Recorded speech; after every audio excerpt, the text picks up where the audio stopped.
राम राम भाई सारे ने। आजकल राखी या किसी भी त्योहार पे ननंद और भाभी के रिश्ते में दरारें दिखाई देती हैं, लेकिन वो दरारें जो पैदा करने वाले हैं उनके खुद के भाई और उनकी खुद की माँ होते हैं।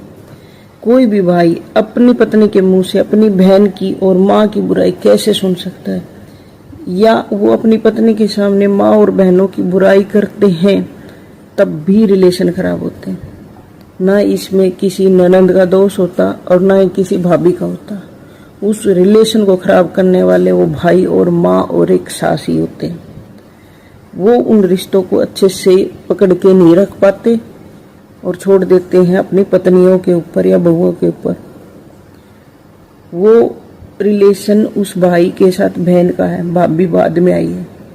ब्लड रिलेशन भाई का है। भाई का फर्ज है अपनी बहन के साथ कांटेक्ट करने का, बात करने का, उसको बुलाने का, लेकिन वो छोड़ देता है अपनी पत्नी पे।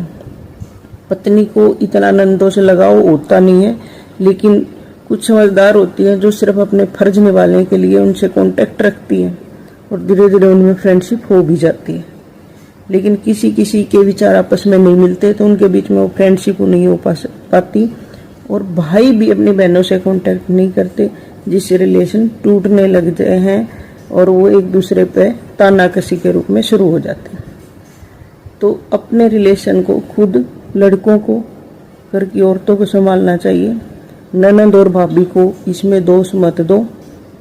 उसको खराब करने वाले, उस भाभी को भी इतनी चौधर देने वाले तुम ही हो।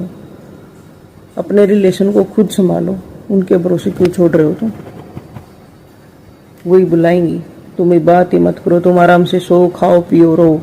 रिलेशन वहीं से खत्म हो रहे। सोते रहो, रिलेशन खत्म करते रहो। जय राम जी।